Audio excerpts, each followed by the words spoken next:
please put your hands together and welcome Nicholas Sutton.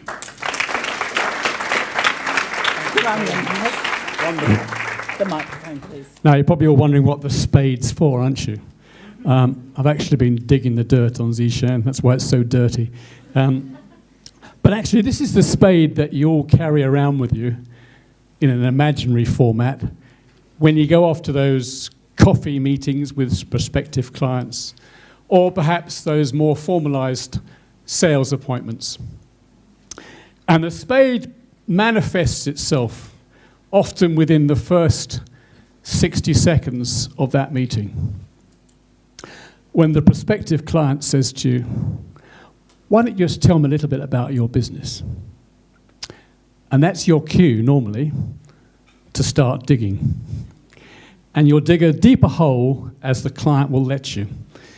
Because actually, the client doesn't understand that he's led you into a trap, and 9 times out of 10, neither do you.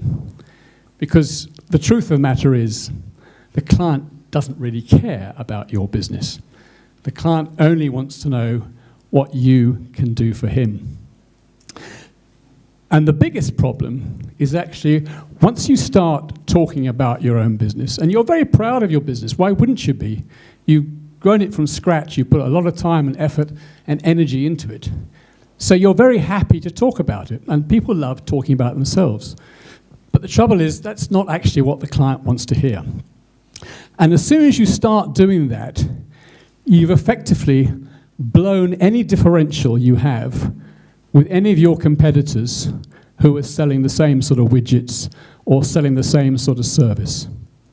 You've put yourself in exactly the same box.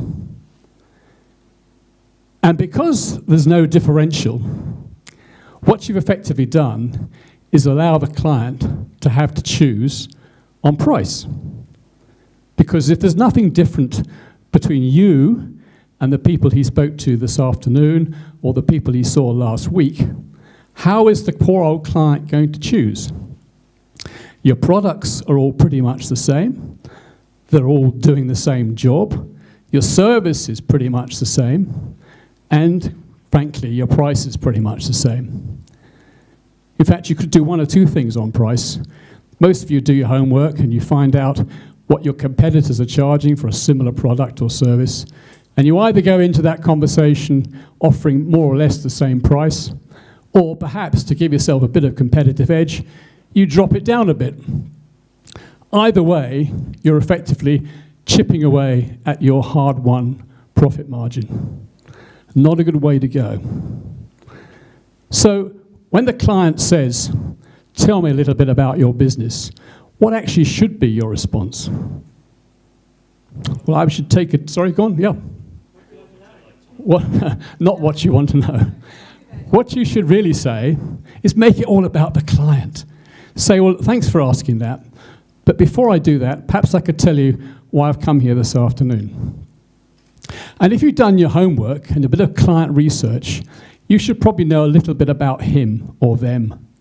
And that's where you need to start. And you might say something like, I've looked at your business over the last couple of weeks, and I think there are probably 3 key issues that you as an organization are facing. They are X, Y, and Z. And I believe that my business, my company, my people are ideally placed to help you solve those 3 issues. And then you can start to tell him why. Now, can you see now the huge difference between someone who says, oh, well, our business started in 1983 and we've been doing this, that, and the other, and we've suddenly grown. A new member of staff joined us last month, and now we're hoping to start selling into Queensland. Yeah, all great stuff. But what's the client doing? Rolling his eyes, effectively, because he's heard it all before and he's not interested. But when you come in and say, I understand your business, I know the issues and challenges you're facing, and I believe I've got a solution for them. I'd like to tell you what it is. Then you've suddenly got the client's attention 100% of the time. And that's where your differential suddenly changes entirely. Now you've taken yourself out of that box with everybody else, and you've put yourself as a standalone. Now the client's interested in you. And even at that short meeting, you didn't necessarily have to give him everything. What you're doing is effectively giving him a tease and trying to get a little bit more agreement from him to make sure that you're on the right track. But the chances are, because you've now differentiated your approach, he's much more likely to be interested in talking to you about doing business.